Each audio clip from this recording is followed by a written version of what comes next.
आज रात हंगामे की रात थी। आज रात हंगामे की रात थी। सिंदूर का बदला लेने की रात थी। भारत के सैनिकों ने क्या कमाल किया है। सलाम है उन्हें। क्या शानदार शौर्य है। इस युद्ध में भारत की एकता, भारत की अखंडता, भारत के लोगों में आपसी प्रेम, ये खुल के सामने आया है। हमने ये बताया है कि पाकिस्तान जैसे दो कौड़ी के देश की कोई औकात नहीं है हमारे सामने। कहा था ना कि हमें छेड़ो मत, हमें छेड़ोगे तो हम छोड़ेंगे नहीं। अभी भी वक्त है पाकिस्तान के पास कि वो संभल जाए, अपनी हरकतों से बाज आए, नहीं तो ये नया भारत है, खत्म कर देगा तुमको।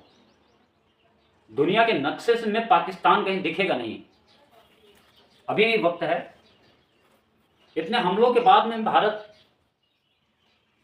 ने जो ऑपरेशन सिंदूर किया, भारत का सीधा सीधा कहना है कि हमारी लड़ाई पाकिस्तान से नहीं है, हमारी लड़ाई आतंकवाद से है। और कितनी विचित्र बात है कि आतंकवाद का पक्ष लेके पाकिस्तान भारत से युद्ध कर रहा है।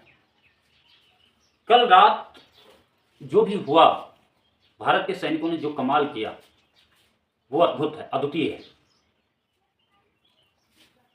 एक बात याद रखनी है हम लोगों को कि पाकिस्तान अब एक और नाकाम हमले की कोशिश कर रहा है, और वो हमला है साइबर हमला। तो अगर हम लोगों के फ़ोन पे, हम लोगों के व्हाट्सएप पे या कोई भी ऐसे इंटरनेट कॉल आती है या वॉइस कॉल आती है, तो कुछ दिनों के लिए हम लोगों को सावधान रहने की आवश्यकता है। ऐसी खबरें छन के आ रही हैं कि पाकिस्तान भारत पर साइबर अटैक की तैयारी कर रहा है। क्योंकि अभी तक जो पाकिस्तान ने अटैक किया, सबसे पहले पाकिस्तान ने ड्रोन से अटैक किया, भारत ने उसे नष्ट कर दिया। एक भी ड्रोन उनका जमीन पर भारत में गिरने नहीं पाया, भारत की वायुसेना ने उसे आसमान में ही निरस्त कर दिया। कल रात से ही ऐसी खबरें चल रही हैं, और ये है भारत की सेना का शौर्य, ये है भारत की सेना और ये है भारत के लोग। उसके बाद में इन्होंने मिसाइल से अटैक की हमारे ऊपर, भारत की सेना ने उन मिसाइलों को खत्म कर दिया। इसके बाद इन्होंने कुछ चाइनीज पटाखे फोड़े। हमारे यहाँ बच्चे फोड़ते हैं दीपावली पे चाइनीज पटाखे, उन पटाखों से क्या होगा भाई? हमारे यहाँ बच्चे फोड़ देते हैं, दिवाली पे आओ इतने पटाखे फोड़ते हैं कि पाकिस्तान उड़ जाएगा। इसके बाद इन्होंने F-16 का प्रयोग किया, जो कि अमेरिकन है, और अमेरिका ने सख्त आपत्ति जताई है कि आप इसका प्रयोग क्यों किए हैं। क्योंकि F-16 के प्रयोग के लिए अमेरिका और पाकिस्तान के बीच में कुछ शर्तें थी, और उन शर्तों का उल्लंघन करते हुए पाकिस्तान ने F-16 मिसाइल का प्रयोग किया है। हालांकि भारत ने उसे भी नष्ट कर दिया है, भारत की वायुसेना ने, भारत के सुदर्शन चक्र ने उसे भी नष्ट कर दिया है। तो ये अभी तक पाकिस्तान की हरकत थी, और भारत के लोग ने इसका फिर जवाबी कार्रवाई भारत ने किया। और भारत ने जब अटैक किया पाकिस्तान के ऊपर आधी रात को, रात में खबरें आने लगी, फ्लैश होने लगी टीवी चैनलों पे कि भारत ने पाकिस्तान पर अटैक कर दिया, जवाबी अटैक किया है। और वो जवाबी अटैक जब भारत ने किया तो पाकिस्तान में हड़कंप मच गया। खबर ये आ रही है कि पाकिस्तान के प्रधानमंत्री भी गायब हो गए हैं, कहीं पाकिस्तान के प्रधानमंत्री नहीं मिल रहे हैं, कहीं छुप गए हैं। वहां के आर्मी चीफ को हटा दिया गया है, वही आर्मी चीफ जो नफरत फैला रहा था।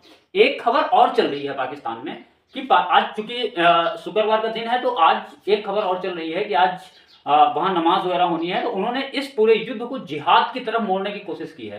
अरे मेरे लाल, मेरे निकम्मे बेटे, पाकिस्तान वाला बेटा ही तो है, तुम्हारी अभी इतनी औकात नहीं है कि तुम भारत में ये सब फैला पाओ।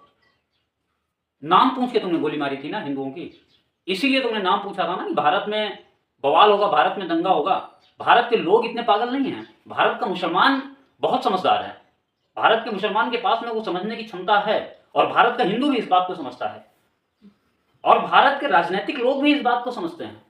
आपको क्या लगा था कि आप एक हमला करेंगे, धर्म पूछ के, नाम पूछ के आप गोलियां चलाएंगे, और भारत में आप धर्म के नाम पर दंगा कराएंगे और ये हो जाएगा? ये भारत में कभी नहीं हो सकता। भारत के राजनीतिक जितने भी दल हैं, चाहे वो सत्ता पक्ष हो चाहे विपक्ष हो, सबका बहुत बहुत शुक्रिया। सबने जिस तरीके से एकता दिखाई है, सबने एक हो गया। जैसे कल मैं एक रिपोर्ट देख रहा था, उसमें कुछ पत्रकारों ने पूछा कि प्रधानमंत्री नरेंद्र मोदी सर्वदलीय बैठक में नहीं मौजूद थे, खड़गे जी ने कहा, राहुल गांधी जी ने कहा कि ये हमारी बात की बात है, इसको हम बाद में देख लेंगे, बाद में निपट लेंगे, कि बाद में हम सवाल पूछ लेंगे कि प्रधानमंत्री क्यों नहीं थे। अभी ये देश का वक्त है, अभी देश के साथ खड़े होने का वक्त है। तो पत्रकारों से ये कहा गया कि आप ऐसी बात मत करिए, हम इसका जवाब बिल्कुल नहीं देंगे। ये विपक्ष का चेहरा जो सामने खुल के आया है, ये भी पाकिस्तानियों के मुंह पे एक तमाचा है। भाई हमारे प्रधानमंत्री हैं, वो सर्वदलीय बैठक में आएंगे कि नहीं आएंगे ये हमारा काम है, हम इस पर बाद में बात कर लेंगे।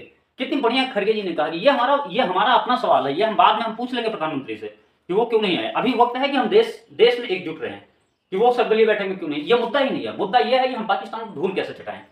तो भारत की सेना का शौर्य जो है वो अब सातवें आसमान पे है। बताया ये जा रहा है कि जो जवाबी कार्रवाई भारत ने किया है उसमें लगभग 16 शहरों को निशाना बनाया गया, पाकिस्तान के लगभग बड़े 16 शहर, चाहे वो कराची हो, लाहौर हो, इस्लामाबाद हो या फिर रावलपिंडी हो। रावलपिंडी जो क्रिकेट का स्टेडियम था, रावलपिंडी स्टेडियम, उसको पूर्णतः नष्ट कर दिया गया है। और एक और ये खबर आ रही है कि कराची का बंदरगाह है पाकिस्तान का, उसे पूर्ण रूप से खत्म कर दिया गया है। कराची का बंदरगाह खत्म होने का मतलब यह हुआ कि पाकिस्तान के जितने भी समुद्री काम होते हैं, जितने समुद्री व्यापार होते हैं, वो पूर्णतः नष्ट हो जाएंगे। अभी ये लगभग नष्ट हुआ है, ऐसी खबरें आ रही है, कितनी सत्यता है ये नहीं पता है, लेकिन अगर भारतीय सेना ने ऐसा किया है तो निश्चित रूप से वो नष्ट ही कर दिया होगा, क्योंकि भारत का शौर्य यही है, ये नया भारत है, ये करके दिखाया है। दूसरी तरफ अमेरिका से पाकिस्तान को चेतावनी मिल गई है। अमेरिका ने साफ शब्दों में कहा है कि पाकिस्तान इस पर रोक लगाए युद्ध पर, और भारत का भी ये कहना है कि अगर पाकिस्तान रोक लगाता है तो मुझे युद्ध नहीं करना है, मेरा युद्ध जो है वो पाकिस्तान के खिलाफ नहीं, वो मेरा युद्ध जो है वो आतंकवाद के खिलाफ है। पाकिस्तान के लिए एक बुरी खबर और ये है कि बीएलए ने पाकिस्तान के ऊपर हमला कर दिया है। बलूचिस्तान के लोगों ने, बीएलए ने पाकिस्तान पर हमला कर दिया है, और वहां की अभी तक खबर जो छन के आई है, ये खबर आई है कि 20 से ज्यादा पाकिस्तानी सैनिकों को उन्होंने मार दिया है। तो अब पाकिस्तान चारों तरफ से घिर गया है। आज की जो खबर है वो ये चल रही है कि सऊदी अरब के विदेश मंत्री भी पाकिस्तान जा रहे हैं, और वो भी ये कोशिश करेंगे कि युद्ध को रोका जाए। अगर परमाणु युद्ध की स्थिति, विश्व युद्ध की स्थिति पूरी दुनिया में न बने, ये भी कहा गया है कि पाकिस्तान जो है वो एशिया में युद्ध की स्थिति को और एशिया को बदनाम करने की कोशिश कर रहा है, एशिया में तबाही करने की कोशिश पाकिस्तान कर रहा है। ऐसा तमाम विदेशी सूत्रों के अनुसार से कहा गया है, जो कि भारतीय मीडिया में भी लगातार चल रहा है। तो और ओवैसी जी ने क्या कहा है, कितनी शानदार बात, जो जिहाद का नारा दिया जा रहा है पाकिस्तान में, ओवैसी जी ने क्या कहा? ओवैसी जी ने सीधा कहा कि पाकिस्तान मुर्दाबाद, भारत जिंदाबाद। ये भारत के मुसलमान हैं। कितना सुकून मिला उनको देख के कि बंगाल की सड़कों पे भारत के मुसलमान तिरंगा लेके निकल रहे हैं, कितना सुकून मिला होगा दिल को। तो सुनो निकम्मे पाकिस्तान, सुनो मेरे नालायक बच्चे, सुनो मेरे लाल, तुम्हारे ये जो कायराना तुम्हारी हरकत है ना, ये भारत में सफल नहीं होने वाली है। यहां हिंदू, मुस्लिम, सिख, ईसाई सब एक हैं, तो यहां ऐसा कुछ चलने वाला नहीं है। आपको क्या लगा था कि भारत का विपक्ष भारत की सत्ता से सवाल पूछता है तो तुम्हारे एक हमले से भारत में दंगे होंगे? भारत का मुसलमान पाकिस्तान का कौन गाएगा? भारत का मुसलमान ये कभी नहीं करता है। भारत के मुसलमानों ने यह बता दिया है कि हिंदुस्तान में जो भारत का मुसलमान हिंदुस्तान में है वो हिंदुस्तानी है, और उसके लिए पहले देश है।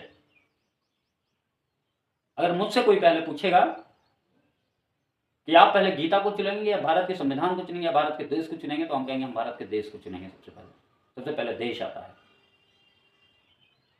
और ये हर भारतीय मुसलमान में आता है, और हर भारतीय हिंदू में आता है, हर भारतीय सिख में आता है, हर भारतीय ईसाई में आता है। तुम्हारी तरीके की आर्मी हमारे तरीके थोड़ी है। तुम्हारे यहाँ की आर्मी तो तुम्हारी जनता के पैसा लेके खा जाती है, अपने पॉकेट भरती है। युद्ध करने आए हो भारत के 2 कौड़ी के 32 देश, सियार चला है शेर से युद्ध करने, तो यही हाल होगा। जो अफरा तफरी मची है यही सब होगा। हमने लौटाए सिकंदर, सिर झुकाए मात खाए, हमसे भिड़ते वही हैं जिनका मन धरा से भर गया है। तो पाकिस्तान का दुनिया के नक्शे से शायद मिटने का वक्त आ गया है। अगर पाकिस्तान अभी नहीं सुधरा तो दुनिया के नक्शे से अगले शायद 1 हफ्ते के अंदर पाकिस्तान ना रहे। जय हिंद, जय भारत।